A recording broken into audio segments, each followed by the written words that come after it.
Today, we're diving into the classic book that has sparked countless conversations. Men Are From Mars, Women Are From Venus by John Gray. Are you tired of misunderstandings in your relationships? Do you often wonder why men and women seem to speak different languages? Well, you're not alone. Join us as we explore the fascinating differences between male and female communication styles, needs, and perspectives. We'll uncover practical insights to help you strengthen your relationships, improve communication, and create deeper connections. You'll learn why conflicts can be growth catalysts, discover how disagreements can lead to stronger relationships, how self-awareness shapes relationships, understand the role of self-awareness in fostering healthy relationships, the art of gender-specific communication, master the skills needed to communicate effectively with the opposite gender. Secrets to resolving relationship arguments. Learn strategies to navigate and resolve conflicts in a way that strengthens your bond. Focus points. Conflicts are a normal part of human interactions. Embrace conflicts as opportunities for growth and understanding. Understanding gender differences. Recognize and appreciate the inherent differences between men and women. Thought processes behind gender differences. Delve into the psychology of how men and women think differently. Effective communication for a happy marriage. Learn the importance of communication in maintaining a happy and fulfilling relationship. Different ways men and women think and love. Explore the distinct ways in which men and women experience love and affection. Handling emotional needs, changes, and arguments. Equip yourself with the tools to address emotional needs and manage changes and conflicts effectively. Focus point 1. Conflicts are a normal part of human interactions. Conflicts in relationships are often a product of simple misunderstandings, which lead to complex and sometimes detrimental problems that ultimately destroy the relationship if not handled properly. Dr. Gray insists that conflicts in relationships are typical, and they should not create a rift between the couples but should be an avenue for growth. With humans, conflicts are pretty standard, but we can find resolution through dialogue. What causes conflict, and how do you avoid or manage them? The key to avoiding conflict is transparent and honest communication. To have this kind of communication is first to understand yourself, know your love language, pet peeves, and what you want in a relationship. After this personal assessment, you can move on to understanding your partner. Conflict exists because people refuse to approach discussions as opportunities to grow. Instead, they are always in attack/defense mode, only thinking about their point of view. This mindset always causes the other party to see the discussion as an attack and respond accordingly. Couples need to create room for discussion and reduce the occurrence of arguments instead. The only way to control conflict is to opt for open dialogue if we cannot avoid it. Among couples, the conversation must be with love and attention to the furtherance of the relationship. There is a chance for teams to misplace the priority of a discussion. This confusion is what turns conversations into messy fights. In the following chapters, we will thoroughly explore the intricacies of couples, the relationship dynamics, and why they have fights. We shall also discuss how to effectively gain a common understanding and properly navigate the complexities of romantic relationships. Focus point 2. There are many differences between men and women, and it is vital to understand them. Men and women are different in so many ways, which is why relationship problems exist, but it's also why they're attracted to each other. Most men are rational executors and hardly share emotions, while women prefer to talk through things and show their feelings. Couples usually have problems in their relationship because they fail to understand that their partner's actions will not mirror their own. Men like to fix. They see a problem and immediately go to work. This is macho and sometimes unnecessary in many women's views, and it barely equips the man to tend to his woman's needs. Women like to nurture and build. It's this innate desire and ability that makes them natural caregivers. One common expression of this is seen when her husband returns from work. She would instinctively ask how his day went, listen to every detail of his reply, and proceed to hug him in an attempt to share the man's feelings. This method is also great, helpful, but it isn't exactly what a man wants. For couples to effectively live free of conflicts, they must commit to understanding and utilizing the key differences between each other. A man typically interprets a woman's nurturing attempts as a sign that he is unfit to take care of her. In turn, a woman will perceive a man's fix-it-fast method as cold and numb. This problem is what has ruined the best of relationships. Focus point 3. Understanding the thought process behind the difference between men and women. What went wrong in the last chapter?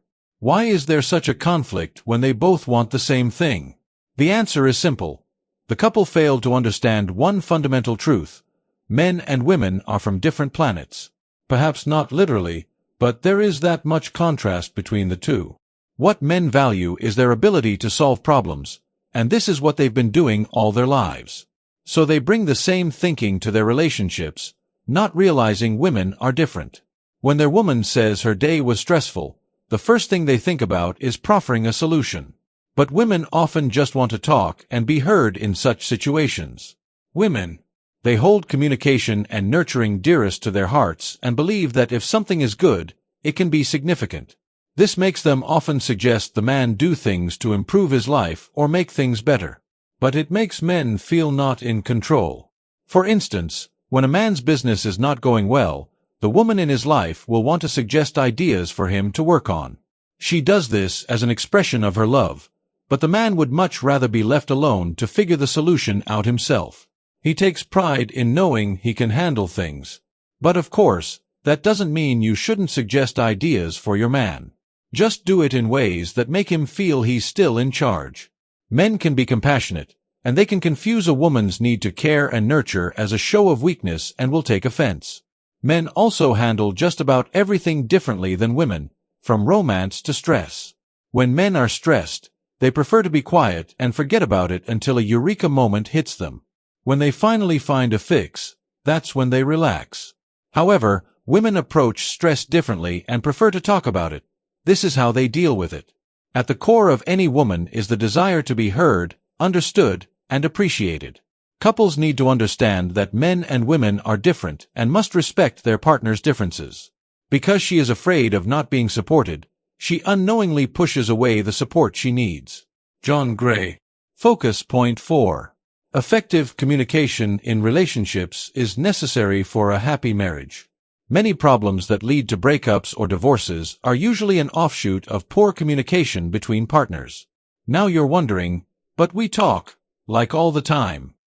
Yet, that doesn't exactly cover the entire scope of communicating because it's not enough just to talk.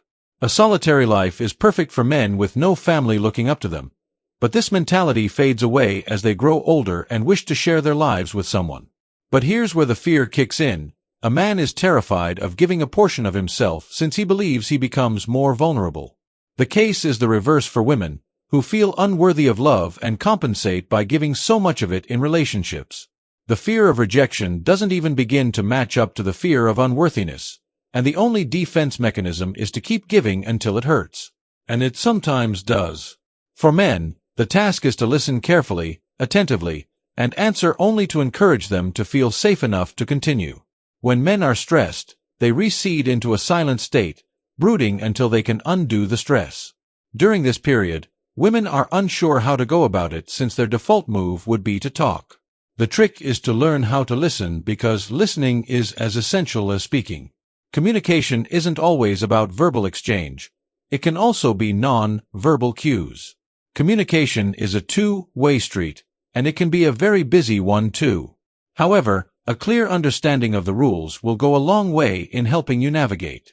Some of the rules are: offer and accept criticism with care, love, and caution. Make clear statements. Don't leave anything up for translation. Don't throw blame when you share your feelings, and don't immediately conclude you're getting blamed too. Always remember your partner is very different from you. Treat them accordingly. Be ready to offer words of support and encouragement. Did you know?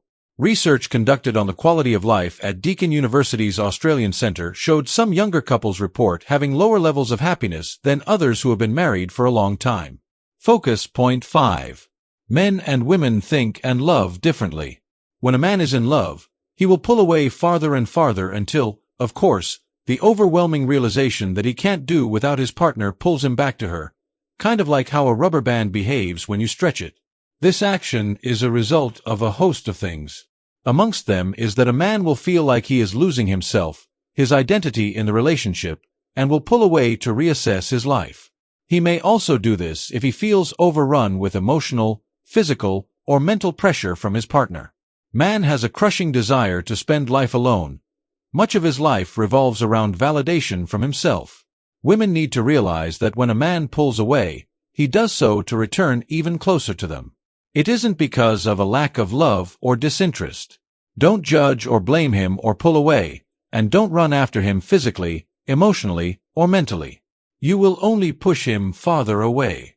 And you know that an overstretched rubber band can't come back to its original form. Women love very differently, albeit their love has a similar analogy. It is like a wave. This stage is when the wave is peaking. Their feelings bloom, rise, peak, and then crash to mount again. First, the woman will be in love, and it will feel like paradise. Then it will suddenly go sour. This is when the wave crashes. And then it goes up again to continue the cycle.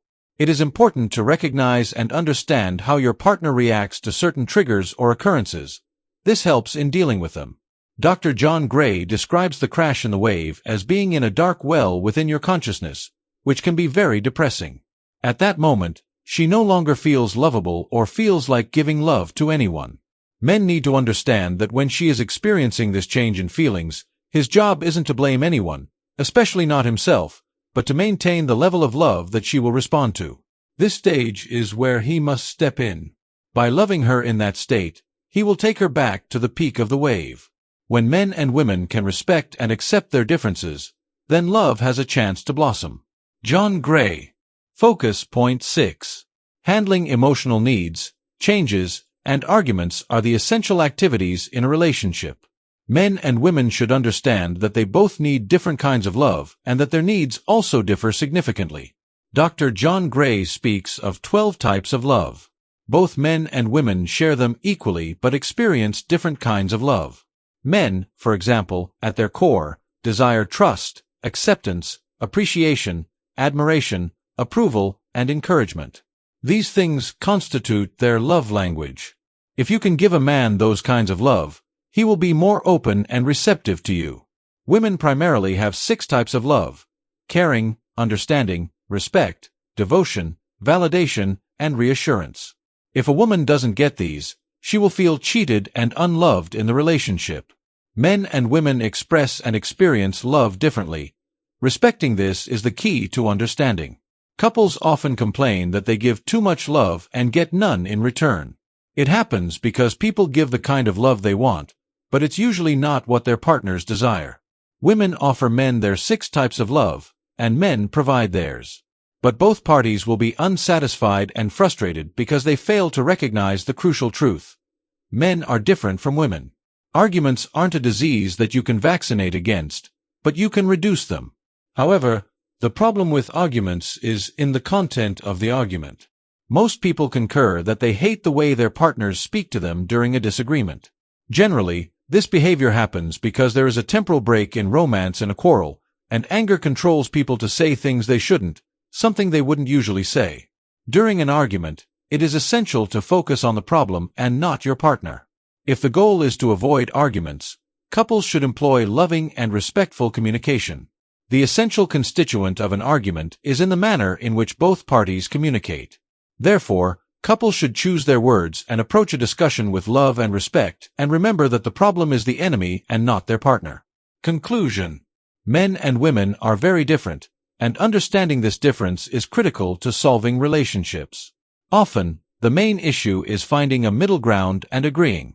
Gray insists that men and women are usually saying the same thing but in totally different languages. The key to deciding more is learning each other's languages, and this is achievable through attentive and intentional learning through open and honest discussions. Relationships all start the same: blissful, sweet, and filled with romance, only to end abruptly regardless of the couple's good intentions. This abrupt end is usually because the couple refused to recognize their differences and accept them to make the relationship work. They tried to love the way they thought was right and expected the same in return. This lack of understanding would lead to strain, frustration, and resentment. Still, conflict is avoidable, And many relationships are fixable if both parties identify and respect their differences and choose to work with and not walk away from them. When conflict arises, remember that the goal is to fix it and help the relationship grow, a decision that will steady your mind and put you both on the same page.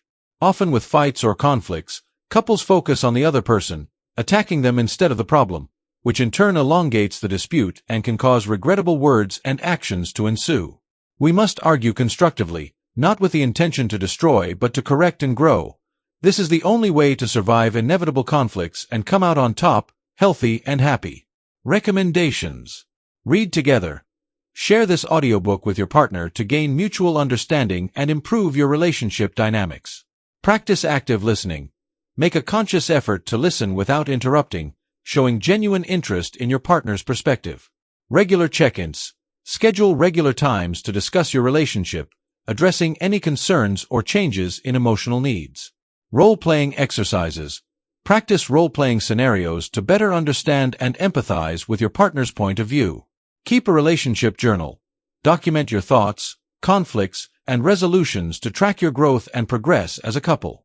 As we conclude this journey, remember that language is magical. It connects us, bridges cultural divides, and allows us to express our deepest feelings. Let's cherish the beauty and power of language and continue to explore new audiobooks, uncovering new insights and forging meaningful connections. Stay tuned and keep on exploring knowledge on our channel Media Deem, folks. It's the key to a world of wonder and wisdom.